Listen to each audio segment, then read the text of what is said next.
Не съм отломка от чужда планета. Аз земен съм. И ти си земна.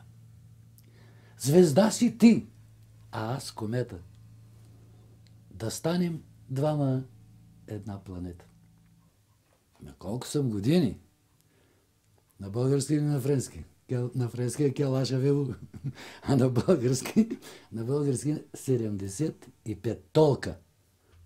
Определено мога да кажа, че аз съм щастлив. Да. Ако трябва да дефинирам още неща, мога. Да. Имам се син, имам се дъщеря, добре са си устроени, трудолюбиви, работят и продължават да работят. Не можем и да бъдем и така,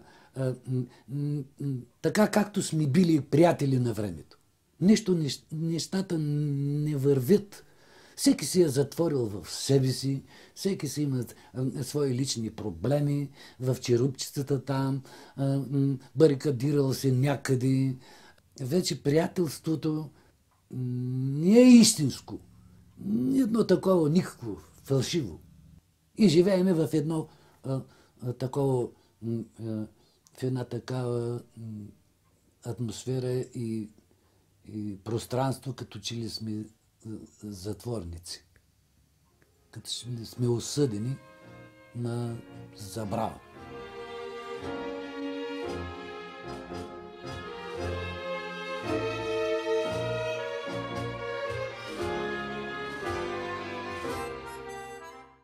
Изоставени сме, тъй както на времето обещавал Бони Крайненица на Сивушка, като изореме нивата и свободно ще пасеш. Само, че за нас така не стана. Аз искам да бъда свободен и да не бъда подвасален на никого. Над мен искам само да бъде високата енергия, наречена Бог. Дори понякога може да кажем и така, че аз имам нужда също и да разпускам. Да. Отварям вентилчето на напрежението. Не искам да бъда затворен. Аз искам да бъда свободен. За да бъде един човек щастлив, никой няма да му поднесе щастие на блюдо. Той трябва да воюва за него и да го отвоюва. Това е щастието. Сега мечтая да видя щъркелите. Първо. И да усетя, че аз съм преминал финалната права.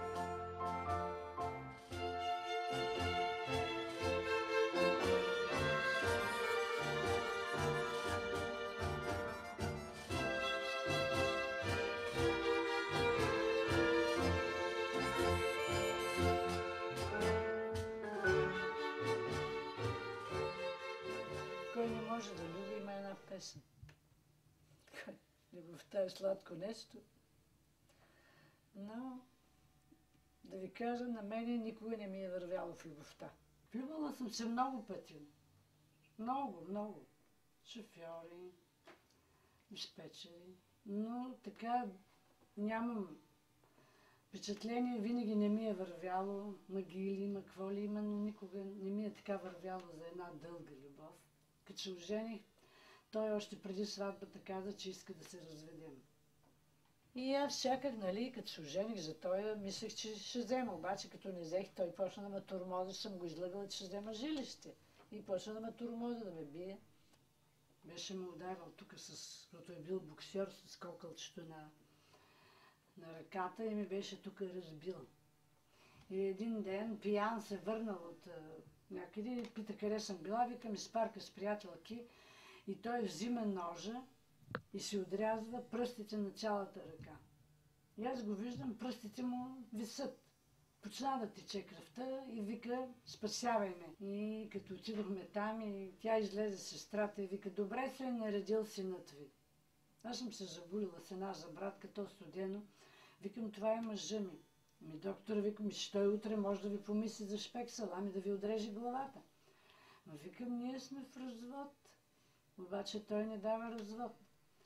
И така той Яви се тая Маргарита, беше свидетел, каза, че му обижда, на 40 години ми викаше бабичка. Аз тогава нямах нито бръчки, нито нищо. Турмоз, турмоз и така. На 4-тия месец вече ни дадоха ръцете.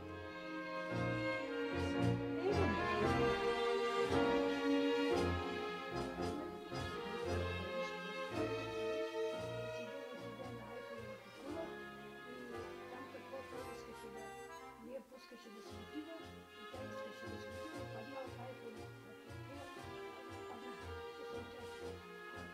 падна, ще я бъде, малка, не даде, тя ще я падна за нито и така се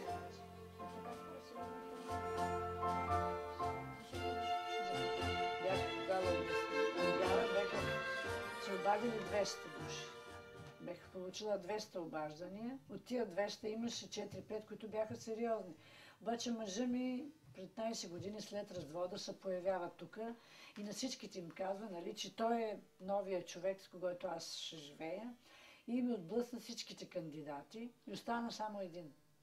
И той идва на 3 месеца веднъж от Пловдив, Казачия, Николай, и на 3-тия път ме обраха. Взеха ми големия касетофон, видеото, златни пръстени, всичко ми замах. Вярвам, че всички, нали, могат да ми помагат и са добри, но не винаги съм получавал добрина. Всичко съм супер. Работя, ходя ми прозорци по къщи, работя навсякъде в ходове, по болни ходя, пазарувам, помагам на болни, на слаби, които не могат да отидат до магазина. Аз взимам торбата, напазаруваме, може 1 лев да ми дадат, може да нищо да не ми дадат, но аз трябва да им помогна, защото така съм възпитана. Чувствам се понякога много самотно. Много. Забавлява ми се. Пее ми се. Слуша ми се певица.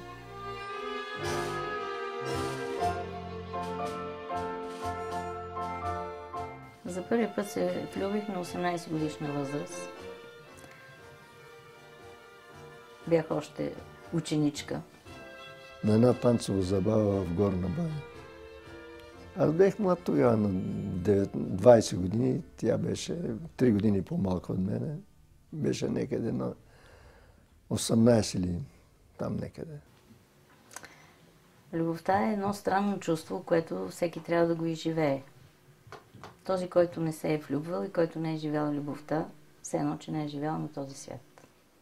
За мен винаги може да има стимул, но най-важният стимул за мен е това човек да не скучае. Ами, човек трябва да има винаги силен дух. Това е много важно. Психически трябва да бъде здрав човек. Това е най-важното.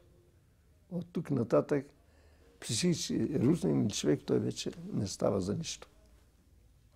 Отново трябва да има любов. Без любов не се живее.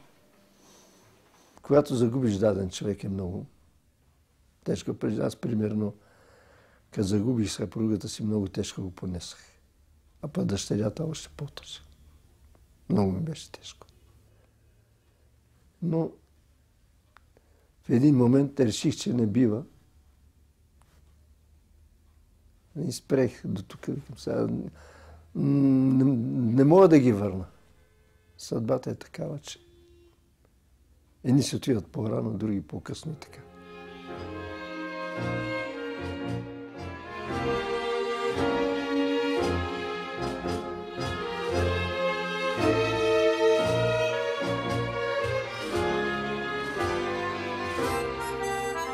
След смъртта на съпругът ми се бях затворила в себе си 14 години. И някакси, като че ли света не съществуваше за мен, поне за този период. От този свят никой не се е върнал, не можех и аз да го върна. И затова реших, че все пак трябва да направя нещо за себе си. Щастието не се гради само в материалната страна на въпрос. Трябва да има човек до него да го крепи, защото сам не се живее. Самотата руши човека, сломява го. Тя е много тежка. Обичам компаниите, обичам веселието. Обичам компаниите, обичам веселието. Чувствам се като че ли не съм на 78 години, а нещо като на 50. Просто така енергията. Не чувствам умора, не се изпотявам, да кажем. И ако ми се случи някога, най-голямото ми желание е да умра на танците. Както танцувам, да си замина там. Голям купон се вихреше в клуба, страхотно шоу с танци до полуда. Момичета, момчета побеляли, озакъсняли страсти полудяли. Абе дявол да го вземе, кога мина това време? Хей, човече, разбери, чакат ни последни дни.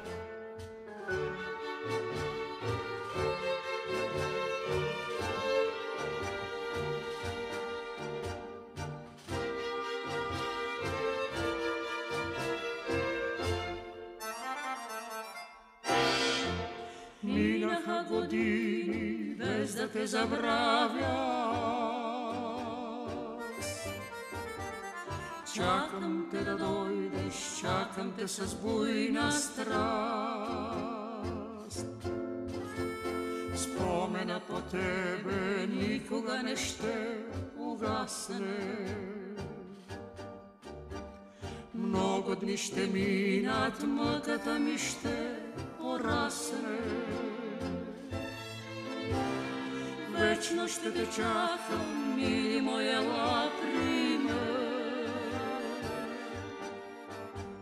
С песен на сърцето ще те среща някой ден. Устните ти жарки ще целувам до забрава. Пак ще сме щастливи, мили моя лаприме.